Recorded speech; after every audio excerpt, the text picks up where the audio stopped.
आल्बे हाथो जोहार। विश्व आदिवासी दिवस के इस अवसर पर आयोजित वार्ता श्रृंखला 2 में मैं यागे काबाक आपके सामने गाले के बारे में अपनी बातें साझा करने जा रही हूँ।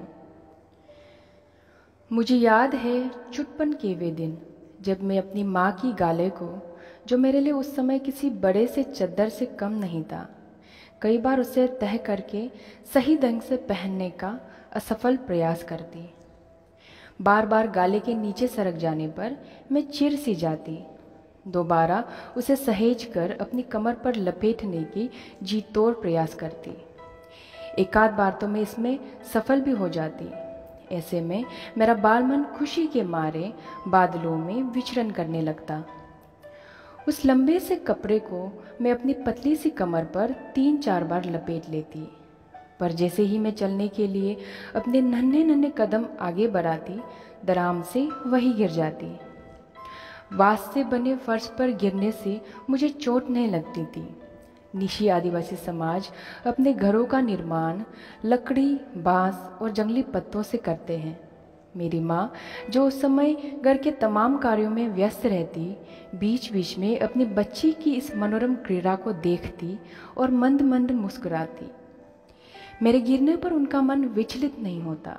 वो जानती थी कि ऐसा ही होता है। शायद वो मुझे इस दुनिया की कठिन लड़ाइयों के लिए तैयार कर रही थी। बड़े दुलार से मुझे अपने पास बुलाकर गाले पहनाते हुए समझाती, इसे पहनना भी एक कला है। उम्र के साथ साथ लड़कियां सीख ही लेती हैं। इसके साथ साथ जिम्मेदारियों का एहसास भी धीरे धीरे होने लगता है। निशी में गाले पहनने की इस कला को गाले चगनाम कहते हैं। कई बार मैंने अपनी गांव की बुजुर्ग महिलाओं को ये कहते हुए सुना है कि फलाने को उस समय गाले पहनना तक नहीं आता था। गाले गुचिन चकचिन मादे देपा।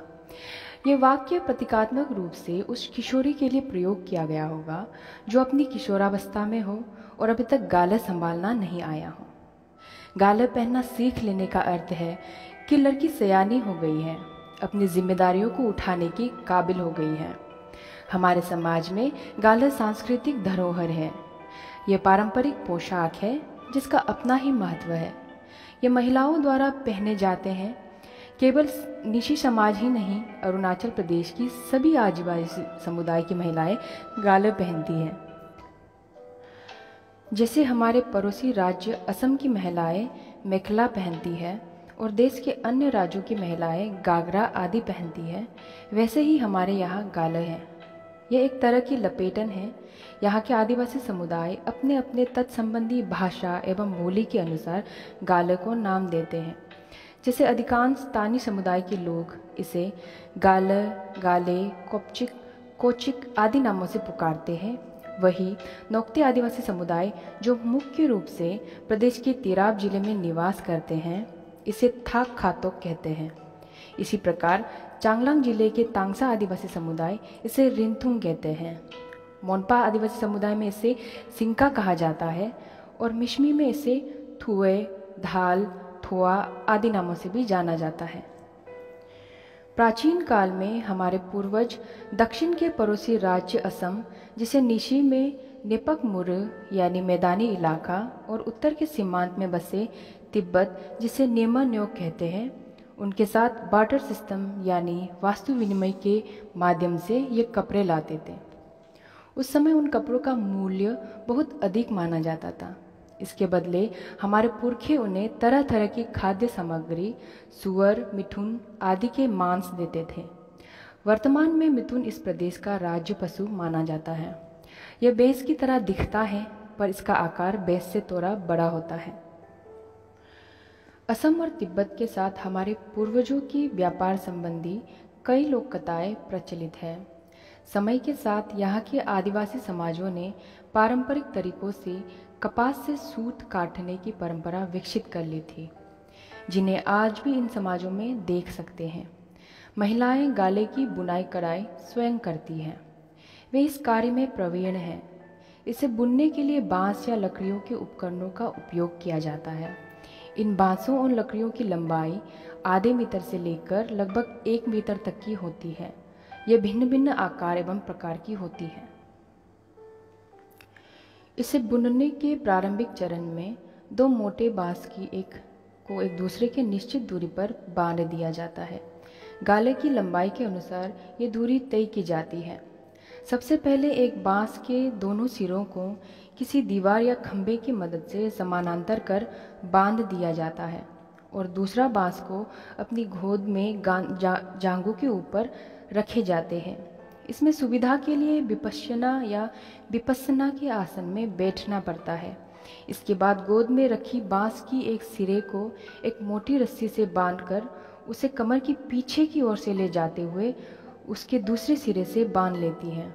रस्सी की पकड़ मजबूत रखने के लिए बांस के दोनों सिरों में पतली सी नोक गड़ी जाती है। ये एक तरह से धनुष के आकार का बन जाता है, जिसमें महिला समानांतर रखे गए धनुष के बीचों बीच सीधी बहती हुई नजर आती है। इसके बाद दोनों बांसों में स्थिरता बनाए रखने के लिए दोनों को एक मोटी रस्सी से जोड़ दिया जाता है। आगे उसी रस्सी का अनुगमन करते हुए और दोनों बांसों को जोड़ते हुए कई सारे रंग बिरंगे धागे खींचे जाते हैं, जिससे हजारों धागों की एक लंबी सी छोर बन जाता है। उसके पश्चात गाले बुनाई कढ़ाई के लिए तैयार हो जाता है। बुनाई कढ़ाई की इस प्रक्रिया को निशी में गाले चुमनाम कहते हैं।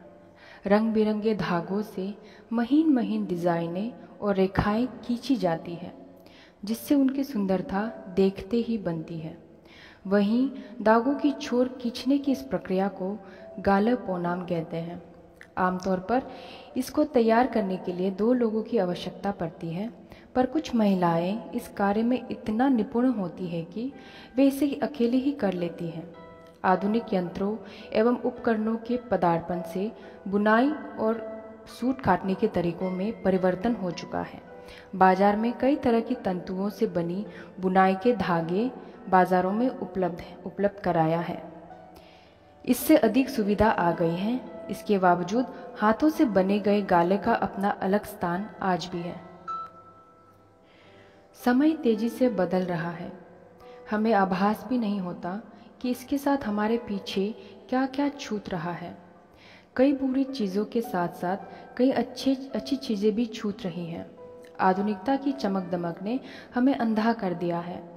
अब हमने केवल आधुनिक तौर तरीकों को ही अपना जीवन शैली बना लिया है। पुराने तौर तरीके अब हमें उबाऊ, आदिम और नीरस लगते हैं। अपनी संस्कृति हम भूलते जा रहे हैं। इनमें हमारी अपनी पारंपरिक पहनावों को त्यागना और उनके प्रति उदासीन भाव रखना शामिल है। लेकिन मुझे खुशी इस बात की है कि गाला समय के साथ कभी पुराना नहीं पड़ा है। कुछ सांस्कृतिक पहचान और परंपराएं जितनी पुरानी उतनी ही नवीन भी होती है। इन्हें हम जीवित परंपराएं कह सकते हैं, जो कभी नहीं मरती। इस प्रकार वो सदा हमारे साथ साथ यात्रा करती रहती हैं। समय के अनुकूल और अनुसार हमें ढलना भी है। समय और स्थान के अनुरूप पहनावा गलत नहीं है। अपनी सोच और विचार थोपना तर्कसंगत नहीं लगता। बस जरूरत है समय और संस्कृति में संतुलन स्थापित करते हुए आगे बढ़ना।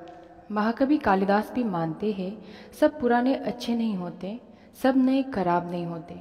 इसी तरह सचेत होकर हमें अपनी आने वाली पीढ़ी के लिए पुराने अच्छे को सहेज कर बचाए रखना है। जब हम किसी नई जगह की यात्रा करते हैं और उस जगह के स्थानीय लोगों से रूबरू होते हैं, तो सबसे पहले हमारा ध्यान अनायास ही उनके पहनावे पर ही जाता है, बाद में उनकी भाषा एवं बोली पर। अरुणाचल प्रदेश की अगर बात करें तो यहाँ के लोगों को अक्सर हिंदी में बातचीत करते हुए पाएंगे। हिंदी भाषा यह संपर्क भाषा के रूप में है, शुद्ध एवं परिष्कृत हिंदी से बहुत ही अलग। इसे अरुंधी या अरुणाचली हिंदी भी कह सकते हैं। भाषा के साथ लोगों के परिधानों में भी बदलाव हमें देखने को मिलता है। वर्तमान में यहाँ बहुत कम मात्रा में लोगों को अपनी पारंपरिक पोशाक धारण करते हुए पाएंगे, लेकिन इन पोशाकों में गाले का अपना अलग ही महत्व है। महिलाएं रंग बिरंगे गाले पहनकर विशेष परिस्थितियों अथवा वातावरण का लुत्फ उठाती है। मेरी चिंता इस बात की है कि कहीं पारंपरिक त्योहार विलुप्त ना हो जाए, जहां स्त्रियां अन्य महत्वपूर्ण पारंपरिक वस्त्रों को धारण करती है, जिनका आध्यात्मिक महत्व भी होता है, जैसे काले और श्वेत रंगों के संतुलन से बुने वस्त्र, पोमो तथा श्वेत सूती वस्त्र पर अजी। त्योहारों, कर्मकांडों, विवाहों इत्यादि जैसे महत्वपूर्ण परिस्थितियों में इन्हें धारण किया जाता है। स्त्री पुरुष दोनों ही अलग अलग ढंग से धारण करते हैं। इनका रंग एक ही होता है। यह एक तरह से यूनिफॉर्म होता है। इसमें आदिवासी समाज की सामुदायिकता को देखा जा सकता है। यह इस बात का प्रतीक है कि समाज व्यक्ति से अलग नहीं है, दोनों एक दूसरे का पूरक है। इसी को दर्शाने के लिए विशेष परिस्थितियों में इन्हें धारण किया जाता है। इससे एक प्रकार की शांति और आनंददायी वातावरण निर्मित होती है। व्यक्ति के मन में समाज के प्रति सम्मान का भाव जगने लगता है, एकता का अनुभव होने लगता है। यह बहुत महत्वपूर्ण है।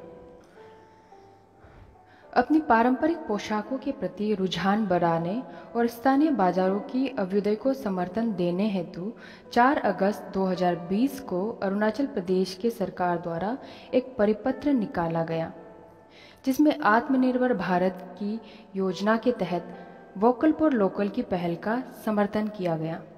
उस परिपत्र में ये कहा गया कि राज्य के पुलिसकर्मियों के अलावा सभी राज्य एवं केंद्रीय कर्मचारियों को प्रति माह 15 तारीख को प्रदेश के पारंपरिक पोशाक पहनने अनिवार्य होगा।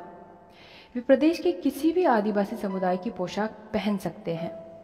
राज्य सरकार की यह पहल काफ़ी सराहनीय है, पर अपने ही परिधानों को धारण करने के लिए ऐसी योजनाओं की जरूरत क्यों महसूस हुई? क्या राज्य सरकार द्वारा कड़े नियम बनाने और प्रति माह केवल एक दिन अपनी पारंपरिक पोशाक धारण कर लेने पर लोगों में इसके प्रति रुचि पहले से अधिक जगेगी? ये तो आने वाला वक्त ही बताएगा। आज भी जब मैं अपनी गांव जाती हूँ तो माँ का पुराना गाले पहनती हूँ। छुटपन की स्मृतियाँ आंखों के सामने तैरने लगती हैं। हम इस परिधान को इतना महत्व क्यों देते हैं?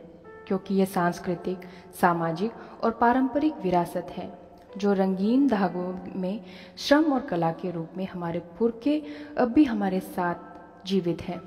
इसके प्रति श्रद्धा और अपनापन बनी रहे, इसके लिए बाजार या सरकार पर ही निर्भर होना नहीं चाहिए। इसके महत्व को बढ़ाने के नए नए विकल्प खोजने होंगे। जो इस परिधान के महत्व एवं सौंदर्य को समझते हैं वे इस पर शोध कार्य करें, जागरूकता फैलाएं, इसके महत्व और सौंदर्य को लोगों को बताने का प्रयास करें। ऐसे में सरकारों को चाहिए कि शोधकर्ताओं को प्रोत्साहन दें। इसे जबरदस्ती सरकारी आदेश देकर लोगों में चिढ़ पैदा करने के बजाय नई पीढ़ी के मन में हम रुचि जगा सकते हैं। जिस प्रकार मेरी माँ ने गाले पहनना सिखाया, ठीक वैसे ही काम किया जा सकता है। आखिर सरकार किसके लिए है? व्यवस्थाएं किसके लिए हैं? लोगों की जिंदगियां आसान और खुशनुमा हो, इसी के लिए तो वे है। इस वार्ता श्रृंखला से जुड़कर अपनी संस्कृति की कुछ जानकारियों को साझा करते हुए मुझे अत्यंत प्रसन्नता मिली है। सभी श्रोताओं को हार्दिक धन्यवाद। पाया लिंचो।